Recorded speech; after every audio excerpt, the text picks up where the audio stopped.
Hey there. How you doing? I like that shirt you're wearing. It really brings out your, I don't know, your arms, whatever. Guess what? We're checking out a video. That is the 10 cringiest wrestling promos ever. You can't leave. It's time for a healthy dose of cringe. If you want to support the original uploader of the content, go ahead. Click the top link in the description.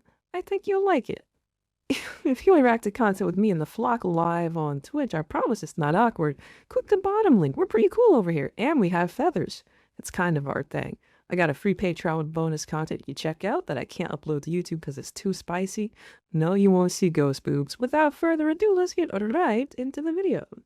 A great wrestling promo has the ability to entertain, inspire, and importantly, convince punters to fork over their hard-earned cash to see an event or match. A bad wrestling promo, on the other hand, can make you want to crawl inside yourself and stay there forever, lest you perish due to the outright awkwardness it makes you feel. There have been some pretty cringy promos over the years, whether due to an uneasy execution, errant slip of the tongue, or a premise that beggars belief.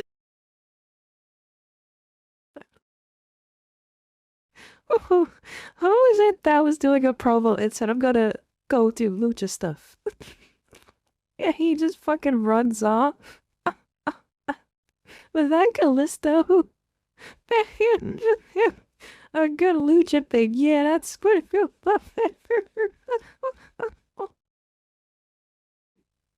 Yo, that is fucking hilarious, dog.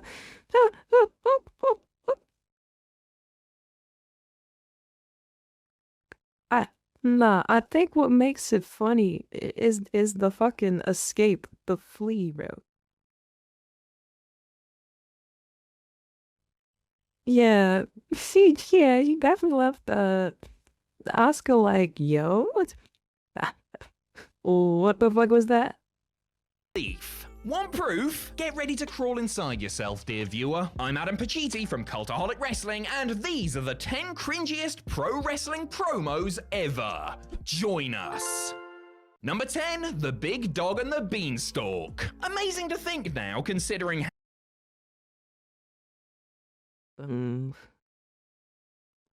Alright. Today's if I'm not mistaken, I do have a relevant emote if you're one of the crows. If you're one of the crows that have, you know, you got that on you. Feel free to throw that out, that one in there.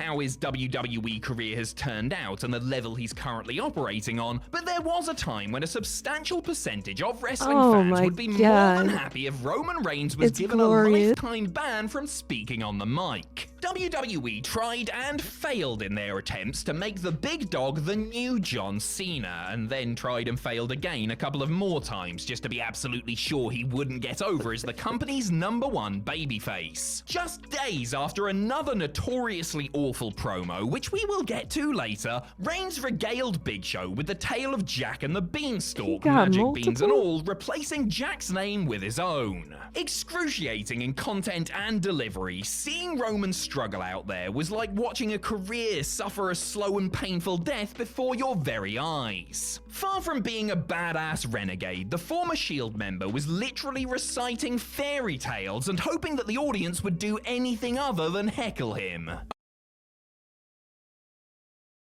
I'm not gonna lie, I don't know why I was a Roman fan so hard from back then, cause it's like, bro, yeah, that was different. That was he was definitely a doodoo boy. Yo, like undeniably a doodoo boy on the mic, bro. Nah, I'm a lesbian, bro, but nah. Cock disturbs me. No, we don't do that. Nah. I just thought he was a cool wrestler, dude.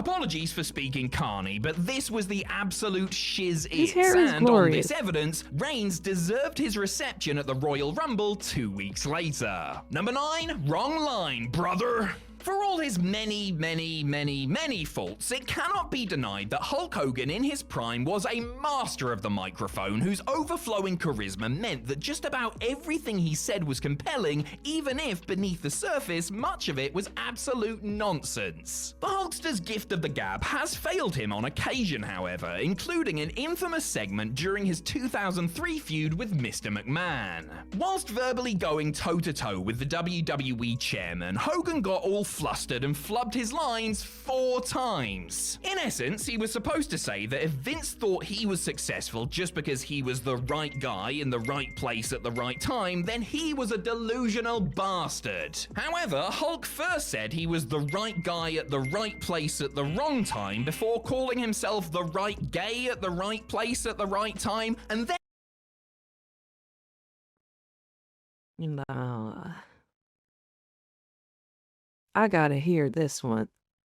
It would have been nice if they had the actual audio of the promos of the video, cause this, no. What's going on here, man? Yeah, this hurts the video a little bit. Hold on.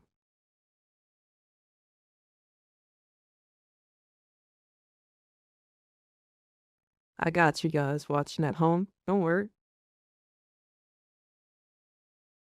I got you guys. Don't worry.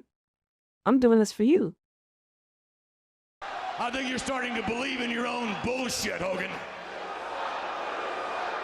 I could have had anybody play the part of Hulk Hogan. I could have had anybody bring Hulkamania. Hold on 1 second, McMahon. You actually think anybody could have ran with Hulkamania? Look at all the guys you gave the ball to. Look at all the guys that had the belt.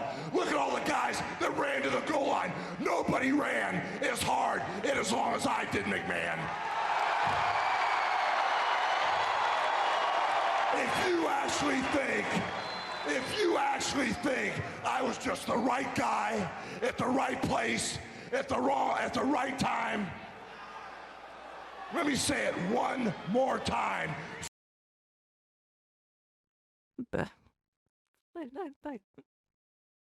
The camera cut to McMahon for like 2 seconds. He's like, what? I wish I could show you the actual clip, but I'm sure they'll grab the fuck out of me. We're almost done. We're almost done. So you completely understand, McMahon. If you actually believe in your mind, if you actually think that I was just the right guy. Oh my god, I am cringing. Yo, this is ass. At the right place, at the right time, well then you're a bigger delusional bastard than I thought you were, McMahon.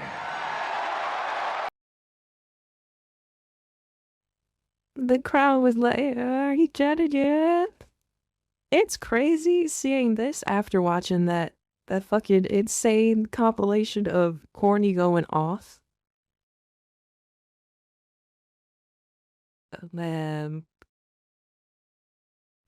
Yeah, like he could have played off the right gay as like a fucking accent thing, right? Like, yeah, you know, sometimes I go a little Minnesotan on him. I spilled a little Minnesota on you real quick, gotta let you know.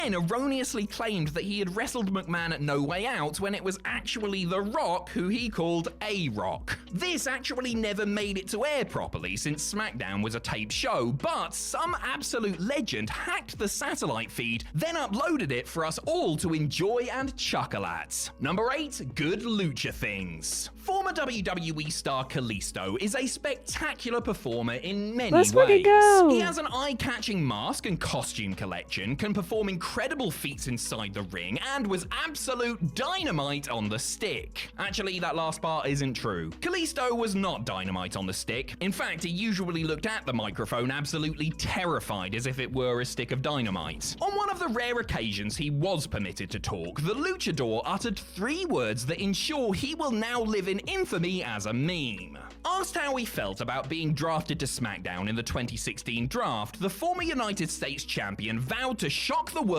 and take on Baron Corbin before losing his train of thought and ending the interview by saying he would make a good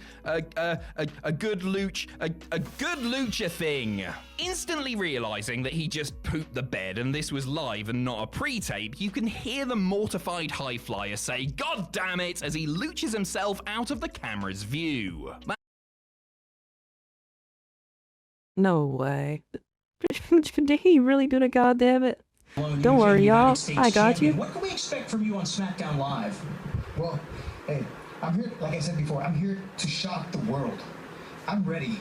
I'm ready to show my lucha art inside and outside the ring. But first of all, I can't stop thinking about Baron Corbin being on SmackDown. I get to have my revenge. Is that a scare? Hey, like I said, I'm here to stay. Make a good lucha thing. God damn. Nah. Go hold that. He was doing okay for like the first 30 seconds. That fancy mask couldn't quite hide the look of sheer embarrassment. Number 7, Titus Word Slide. Titus O'Neal may have gifted us one of the most unintentionally hilarious moments of all time with his infamous entrance. Yo, Mac, am I a bad person? Because I have like 0 patience for when kids are just like, they're just beating around the bush. I definitely do the death stare. I just look down at him like, you're so fat. Oh, I've definitely like walked away from my fucking nephews like, fuck up. Bullshit. At the greatest Royal Rumble, but it was a lot less fun watching him trip over his feet, metaphorically speaking, while cutting a promo on his former primetime player's partner, Darren Young. Sent out to drown in front of a feverish Brooklyn crowd on the August 22nd, 2016 episode of Raw, Titus tried and failed miserably to... Actually, scrap that. I'm not entirely sure what he was trying to do out there because for the better part of 5 agonizing minutes, O'Neal mixed up phrases, said the wrong words, left thoughts unfinished, and just generally baffled an audience that had no clue what he was talking about. Bob Backlund, Titus's words, not mine, finally came out to end the torture, but really, the WWE Hall of Famer should have been sent to the ring a good 3 minutes earlier if damage limitation was to be achieved. O'Neal is a great guy and is actually an eloquent public speaker, but on this night at the Barclays Center, I'm sure he would have taken flying headfirst under the ring over delivering this interminable spiel. Number 6. That shit is 5 minutes. Okay, so I can't play the 5 minutes thing, but there's like 30 seconds of it. Hold on.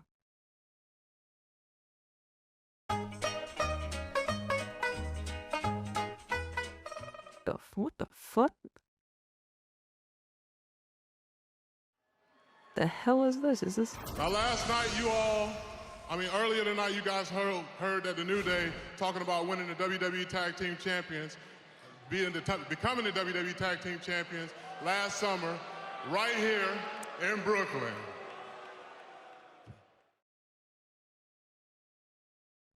Titus, no. You can't start like that. You can't start like that and then proceed to continue bombing for 5 minutes after. He don't even sound like a wrestler, bro. Like, what was that? I did not pay to come in here, you babbling. What is bro yapping about?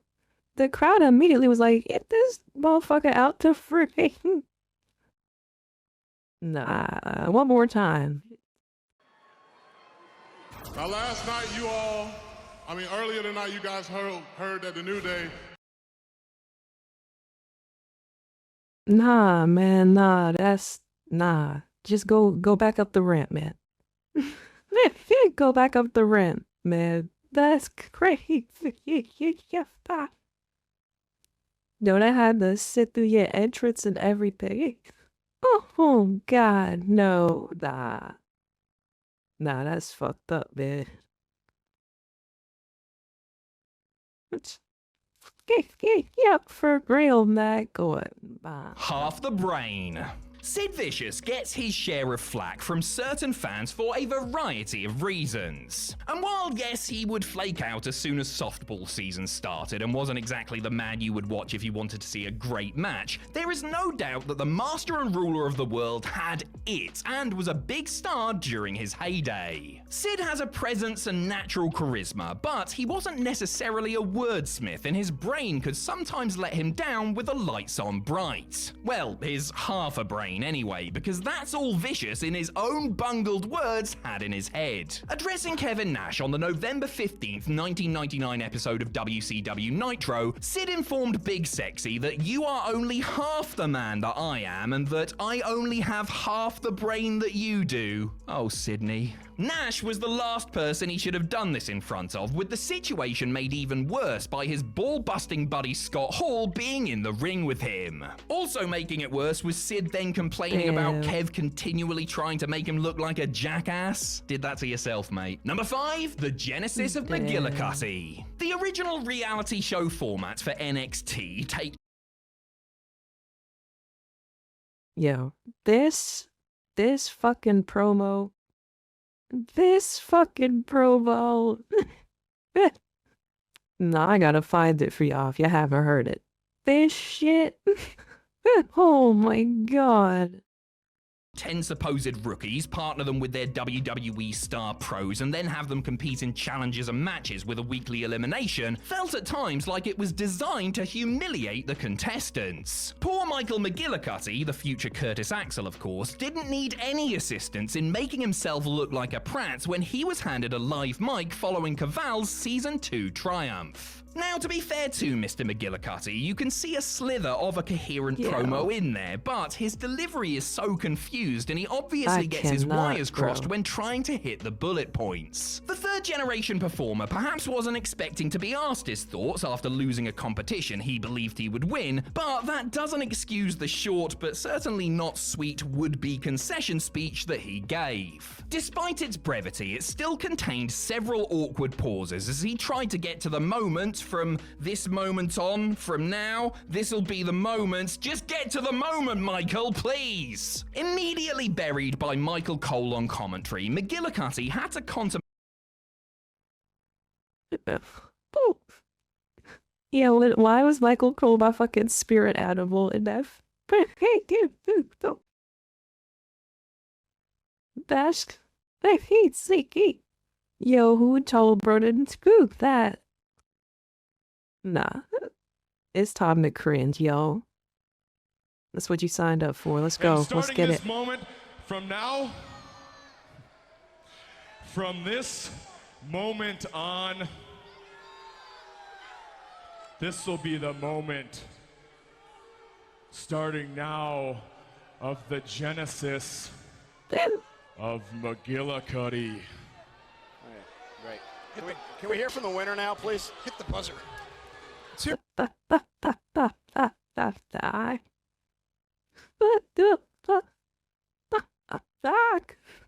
Bro. Yo, bro. I wish I could show his fucking expression, bro. He tried to look all ominous and menacing and he gets out their ring. And he got these fucking Patrick Star trunks on, like,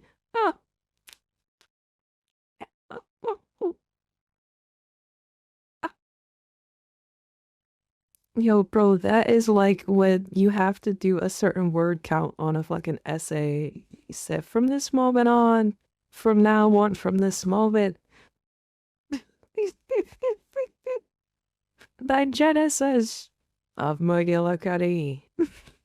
Get the fuck McGillicutty had to contemplate his genesis on the long and lonely walk backstage, where I'm sure his co-workers were struggling to contain their sniggers. Number 4, an honest Miz take. Nowadays, if you threw the Miz out on live television on zero notice with no notes and asked him to cut a promo on why he, I don't know, doesn't like mushroom-flavored soup, I guarantee the A-lister would knock it out of the park. 2 decades of sports entertainment experience and a natural confidence have helped mold the 2-time WWE champion into one of the most dependable talkers in the business. However, it wasn't always this way. Back in 2006, poor Mike Mizanin was fed to the wolves on WWE's flagship show as the host of that year's Diva Search. In his first appearance on Raw, the Tough Enough runner-up's brain seemed to melt when it came time to explain the rules of the contest and voting system to the audience at home. Miz later recalled how a cold sweat came over his entire body as his mind went blank and he forgot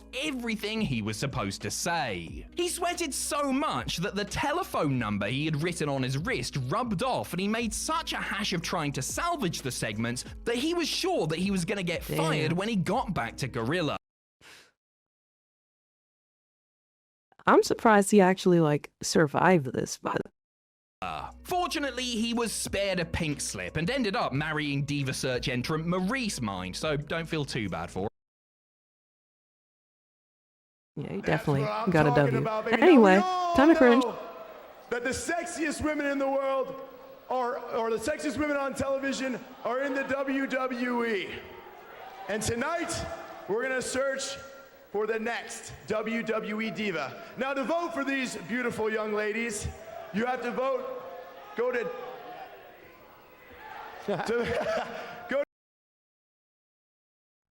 Oh, Miz, no.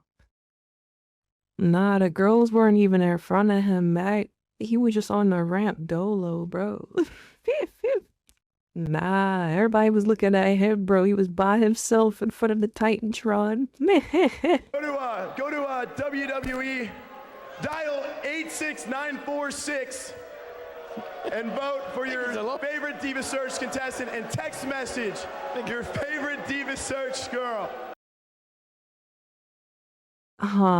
No, Miz. Now we gotta run that back. No, nah. It got worse and worse as it went on, bro. This was like getting dumped into a vat of hot nacho cheese.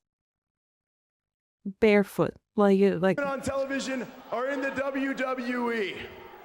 And tonight, we're gonna search for the next WWE diva. Now, to vote for these beautiful young ladies, you have to vote. Go to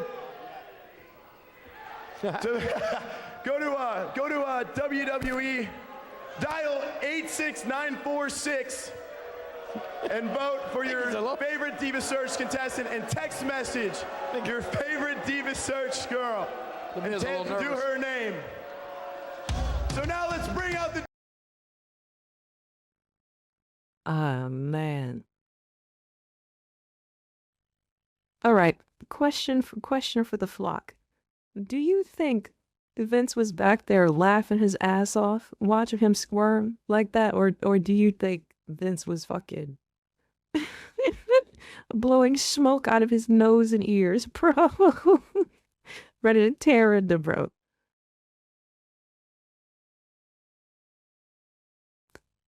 I feel like Vince would probably be laughing, bro.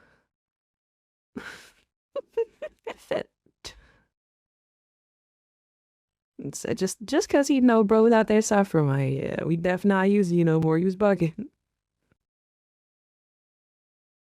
Number 3, Eli Cottonwood's Moustache Madness. Back to the original incarnation of NXT now, and another greenhorn not named Michael McGillicutty having an absolute mare during Season 2. For a segment called Talk the Talk, the contestants were given a one-word topic, 10 seconds of thinking time, and then asked to wax lyrical about it for half a minute. Percy Watson did just fine with glasses, and Cavall gave a good account of himself with chicken, but then up stepped the massive Eli Cottonwood. When a promo's opening line is, "What is a mustache?" you know you are in for a hell of a ride, and the 7-footer did not disappoint. After informing the fans, who must have been on the edge of their seats, that it was the hair that formed on the upper lip, Eli then seemingly misremembered his own face and said that he himself didn't have one. He then said that none of the other NXT hopefuls had one, but that he had the best. Goat spotted, goat spotted, He then goat said, spotted, goat spotted, goat spotted, goat spotted, goat spotted.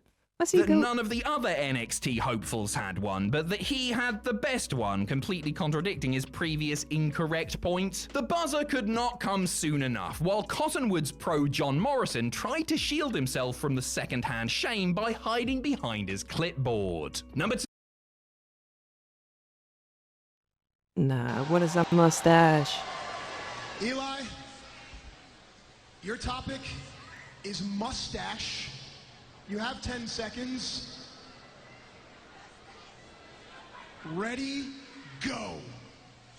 What is a mustache? It's a little bit of hair growing over the upper lip. I don't have one. Nobody else here has one. But you know what? A mustache is for a real man. See, of all these people here, I have the best mustache of them all. I thought give me a couple more days. What? I'll have a nice, thick mustache. But none of these boys right here. Okay, We'll thank have you, Eli. Thought he said he didn't have a mustache. Michael McGillicutty, approach the podium. Oh.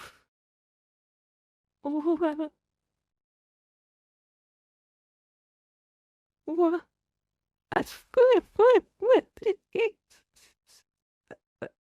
I got the perfect emote for that. Do suffering succotash. I did not know Roman was next. I swear to God, I did not know Roman was next. I swear, God, I swear, I fucking swear. When you look at Roman Reigns today, you see an ultra-confident performer who is 100% sure of who and what he is. When he's talking, which these days he does a lot more than actual wrestling, the tribal chief grabs the attention of a WWE universe that has no choice but to acknowledge him. As we've already seen on our countdown, Guys, up, stupid now more than ever. If you do not participate, I need you to this one time. That happened me, you can do like this for one time. Can we never get this in videos anymore, please?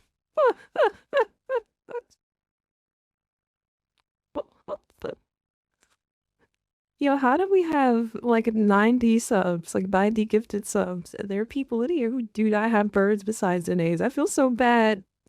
You gotta Roman with us, guys. You gotta Roman with us, guys, please. If you can't Roman currently, it's okay. You can call. Call, dude, call. If you can't declare, you can call. Roman has determined it, bro.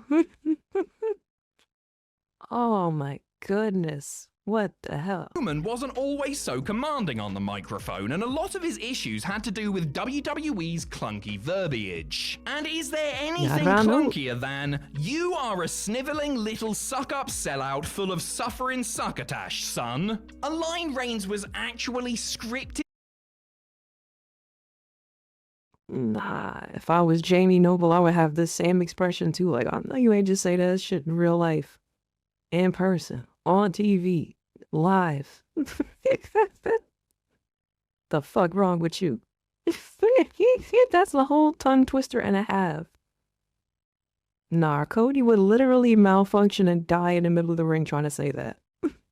Tony would definitely burst into flames. To say to Seth Rollins, this one atrocious, toe-curling piece of dialogue was essentially emblematic of the company's issues when it came to their presentation of their supposed conquering babyface hero. After admitting that it was not easy to say, Roman's then turned the cringe factor up to 11 by looking into the camera and winking. The head of the table is obviously awesome and is currently at the top of his game, but when you revisit moments like his Sylvester the Cat impersonation, it really is no surprise that fans pushed back against him so vehemently. Number 1, Jumpin' Jeff Farmer. Yep, imagine a professional wrestler with the intensity. Jumpin' Jeff Farmer. Who called it earlier? Who called it earlier? I don't even know what the fuck that is. We gotta find that.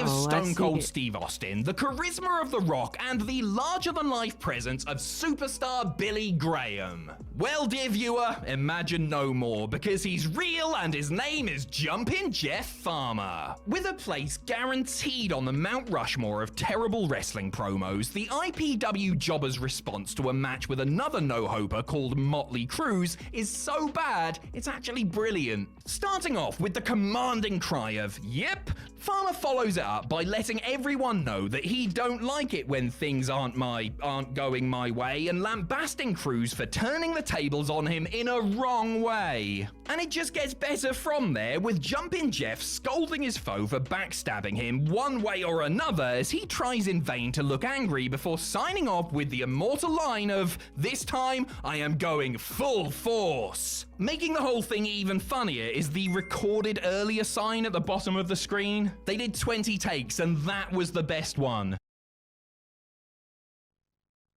Nah, okay, we gotta find this. Please, hold Earlier on. we talked to Jumpin' Jeff Farmer. Let's go now to that interview. Folks, there's Jumpin' Jeff Farmer. Jeff, a while back, what a match you had with Motley. Yep. Probably the hardest match I ever had in my life. But I don't like it when things aren't going my way. Motley Cruz, you turned the tables on me. You turned the tables in a wrong way. You about to cry. You got me mad now. I've stood around. I've listened to everything you had to say. I did everything necessary. But when you turn around and you backstab me one way or another, and you cheat me out of what's rightfully mine, that's when I get angry. Now I'm the one doing the challenging. I'm issuing a challenge to you, Motley Cruz. Get in the ring with me. This time, I'm going full force. Jumpin' Jeff Farmer. Now let's go to the ring. Oh. What the hell?